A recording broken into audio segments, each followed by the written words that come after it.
Hello, my name is Ronald Bristow. In 2001, at the age of 20, I was incarcerated. I was sentenced to 15 and a half years of incarceration due to armed bank robbery and 2 counts of second-degree kidnapping. What I encountered in prison was nothing in comparison to what I thought prison was, based upon movies and magazines and stories and stories told by other men before going. Prison was like a all boys school out in the middle of nowhere. There was various things that definitely could have changed. The food at times was undescribable. Anytime that you're sitting down and having to try to figure out what it is that you're eating means that food is unacceptable. The living conditions were different at each prison that I went to, but at no time should men be stuffed in a small cell, 3-man deep. I think the biggest issue for me was that prison was supposed to be a place of rehabilitation. But how can there be rehabilitation with the lack of programming? And for the prisons that did have programming, because of lengthy sentences or the lengthy sentence that I had, I was not accepted into many of the programs because you had to be 6 months out. That in itself is the problem. I think that at the end of the day, regardless of how much time a person has, if he wants to get his education, if he wants to study a trade, if he wants to better himself in any shape, form, or format, I think that should be accepted. But many prisons don't allow it. The constant moving. I get it in a sense that you don't want an inmate to become comfortable in his environment because of manipulation purposes and things of that nature. But at the end of the day, shipping a man away from his family, where a family member would have to drive 4 or 5 hours just to be able to visit for only an hour, is just too much. That it's already stressful enough on families and the children of these men having their fathers and their husbands shipped away and incarcerated.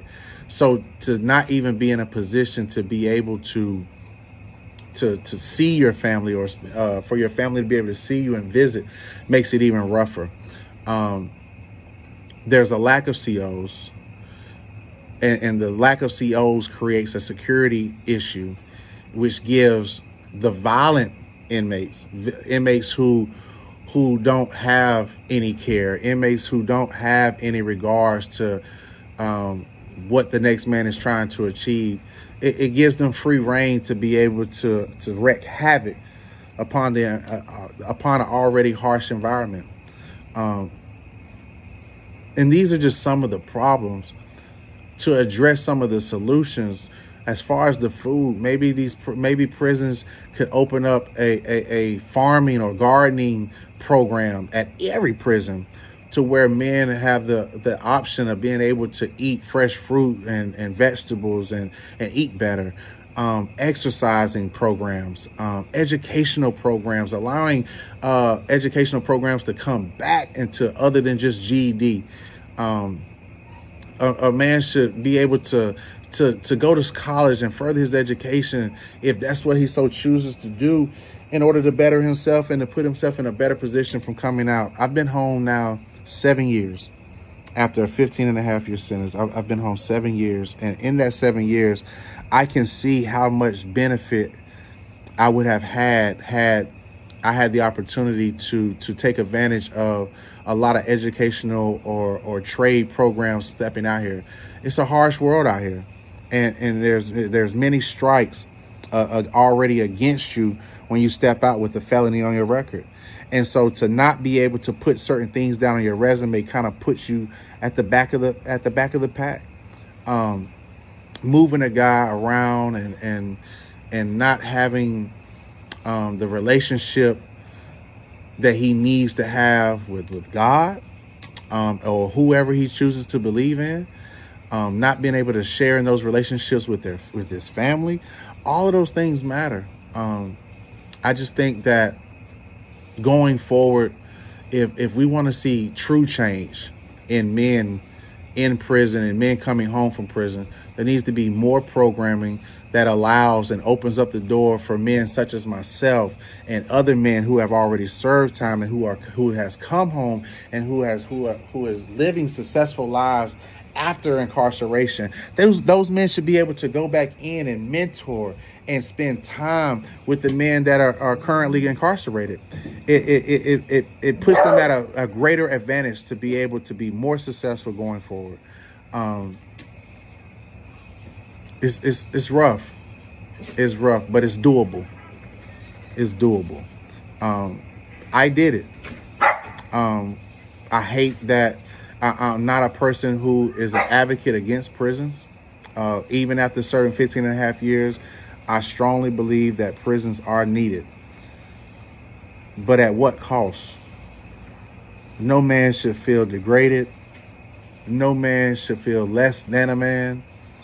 No man should be shunned upon and looked down upon because of his past. But given a fair shot, man, at a second chance at life. And if it's going to happen, then it has to start inside before it can ever materialize out here. And so I just think that more programming, better food, exercise programs for better health, allowing guys to be able to go to the dentist more than once a year, allowing a guy to have his eyes checked more than once a year, having a guy being able to have a physical more than once a year. A lot of men, man, are subject to a lot of different things, and you know, each person is different. But in the end, we're all men, and we should be treated as such. Thank you.